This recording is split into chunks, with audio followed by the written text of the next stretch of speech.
اس میں جو چیز سمجھنے کی ہے وہ یہ کہ جرائم کی جو سزائیں ہوتی ہیں وہ جرم کی مدت کے لحاظ سے نہیں طے ہوتی ہیں بلکہ جرم کی نوعیت کے لحاظ سے طے ہوتی ہیں۔ مثال کے طور پر ایک شخص ہے، اس نے کسی چھوٹی بچی کے ساتھ زنا بالجبر کیا ہے، تو اب زنا بالجبر ایک جرم ہوا ہے۔ آپ کے اصول کے مطابق اگر اس کو سزا دی جائے تو سزا اسی جرم کی پاداش میں دی جانی چاہیے، یہی کہے گی نا عقل۔ لیکن ہم ایسا نہیں کرتے۔ کیوں نہیں کرتے؟ اس لیے کہ وہ جو جرم ہے اس کی سزا کا تعلق اس جرم کی مدت سے نہیں ہے یا اس جرم کی حرکت سے نہیں ہے بلکہ اس کی شناخت کی نوعیت سے ہے۔ تو آپ کیا کرتے ہیں؟ عبرتناک طریقے سے اس دنیا میں بھی زنا بالجبر کے یا ریپ کے یا چائلڈ ابیوزر کے جرم کو کس درجے میں لے کے جاتے ہیں کہ عبرت بنا دیتے ہیں دنیا کے لیے۔ کیوں بناتے ہیں عبرت؟ عقل کو تو یہی کہنا چاہیے نا اس اصول کے مطابق کہ بھئی ایک جرم ہوا ہے نا، اس جرم کی جو انٹینسٹی ہے اس کے لحاظ سے آپ اس کے ساتھ معاملہ کر دیں۔ نہیں، وہ انٹینسٹی اس جرم کی حرکت سے طے نہیں ہوتی، اس کی شدت اور نوعیت سے طے ہوتی ہے۔ تو پہلے تو اس اصول کو سامنے رکھنا چاہیے ہے کہ ہم جس وقت کوئی کام کرتے ہیں، مثلا چوری کرتے ہیں، تو چور کو چوری کے نتیجے میں آپ 5 سال کے لیے جیل میں کیوں ڈال دیتے ہیں؟ آپ کے ہاں چوری ہوئی ہے تو آپ اس سے مال برآمد کریں، یعنی جزا اسی لحاظ سے ہو جائے گی جو جرم کیے۔ نہیں کرتے ہم، کیوں؟ کیونکہ وہ جو نوعیت ہے، اس کی جو قباحت ہے، وہ یہ بتا رہی ہے کہ اس کو اس درجے کی سزا ملنی چاہیے۔ تو یہ میں نے اصول کے طور پر صرف سمجھانے کے لیے آپ کو بتایا کہ اس دنیا کے اندر بھی جو ہم جزا و سزا کا معاملہ کرتے ہیں وہ اس طریقے سے نہیں کرتے کہ ایک وقت میں ایک کام ہوا ہے تو اس کی سزا ابدی کیسے ہو سکتی۔ پہلی چیز جو سمجھنے کی ہے وہ یہ ہے، پہلی چیز۔ دوسری چیز یہ ہے کہ جب ہم یہ کہتے ہیں کہ خدا کو کوئی فرق نہیں پڑتا، تو یہ خدا کی جانب سے آپ کیسے دعویٰ کر کے آگے ہیں کہ خدا کو فرق نہیں پڑتا؟ اب آپ جواب دیں میری بات کا۔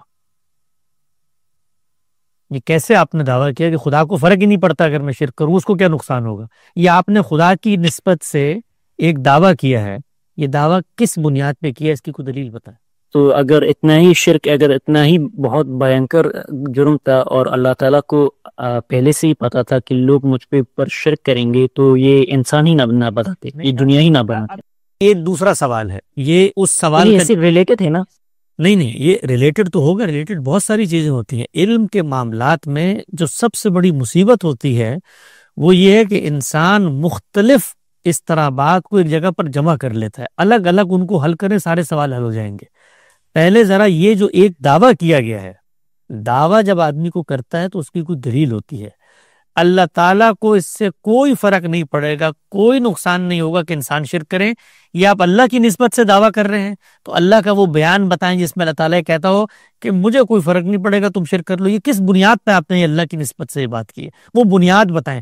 وہ تو الگ سوال ہے کہ اللہ تعالیٰ نے انسان کو بنا کر اجازت کیوں دی شرک کرنے کی، اور شرک کرنے کی جب اجازت دے دی تو اس کے پیش نظر کیا تھا، اس کا الگ جواب ہے۔ یعنی وہ سوال آپ کریں گے تو میں اس کا جواب دوں گا کہ وہاں پر اللہ تعالیٰ نے خود بتایا وَلَن يَرْضَى لِعِبَادِ الْكُفْرَ، میں نہیں چاہتا میرے بندے نافرمان بنے، میں نہیں چاہتا میرے بندے شرک کریں، میں تو ان کو اپنی جنت کا ابدی شہری بنانا چاہتا ہوں، میں تو پاکیزہ بنانا چاہتا ہوں۔ یہ میں نے ارادے اختیار کی دنیا دی ہے، اس میں تم اپنے انتخاب سے کوئی کام کرو گے تو وہاں پر اللہ کے راضی ہونے کا یہ مطلب ہی نہیں ہے۔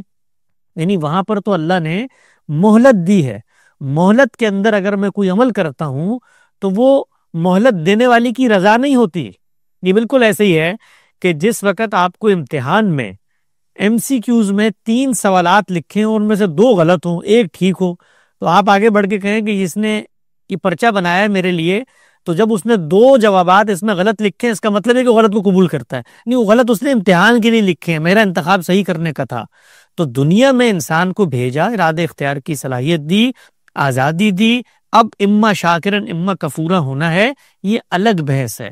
اور یہ بات کہ میں شرک کروں اس سے خدا کو فرق نہیں پڑتا، یہ الگ بحث ہے۔ خدا کو فرق کس لحاظ سے نہیں پڑتا؟ اس لحاظ سے تو فرق نہیں پڑتا کہ آپ شرک کر رہے ہیں اور خدا اوپر بیٹھا اذیت میں رو رہا ہو، یا خدا اس وقت آ کر آپ پر حملہ کر دے، نہیں، اس نے تو مہلت دی ہوئی ہے۔ اس معاملے میں تو وہ خاموش ہو کر بیٹھا ہوا ہے اور وہ خود بتاتا ہے، وہ تو شیطان کو مہلت دی ہوئی ہے۔ جب شیطان کو یہ کہا شیطان نے آدم علیہ السلام کو سجدہ کرنے کے انکار کے بعد کہ اس نے ابا واستکبر، تو آگے اس نے کیا کہا؟ فَبِمَا أَغْوَيْتَنِي لَأَقْعُدَنَّ صِرَاطَكَ الْمُسْتَقِيمَ، یہ تو نے مجھے گمراہ کر دیا، میں تیرے بندوں کو رستے سے ہٹاؤں گا۔ تو آپ آگے بڑھ کے کہیں کہ یہ جو اس نے کہا ہے کہ رستے سے ہٹاؤں گا، تو اللہ اس پر راضی ہے کہ رستے سے ہٹائے؟ بھائی اس نے مہلت دی ہے، یہ اللہ کے راضی ہونے کا بیان نہیں ہے، یہ مہلت کا بیان ہے، اور مہلت کے دوران وہ مداخلت نہیں کرتا، یہ بات ہے، وہ اس کو وہاں رکھیں۔ یہ جو بات ہے کہ اللہ کو کوئی فرق نہیں پڑتا، یہ کیسے طے کیا آپ نے اللہ کو فرق نہیں پڑتا؟ یہ تو اللہ تعالیٰ قرآن مجید میں جا بجا کہتا ہے کہ یہ تم کہہ کیسے سکتے ہو، افتراء علی اللہ ہے کہ بھئی شرک ہے کیا؟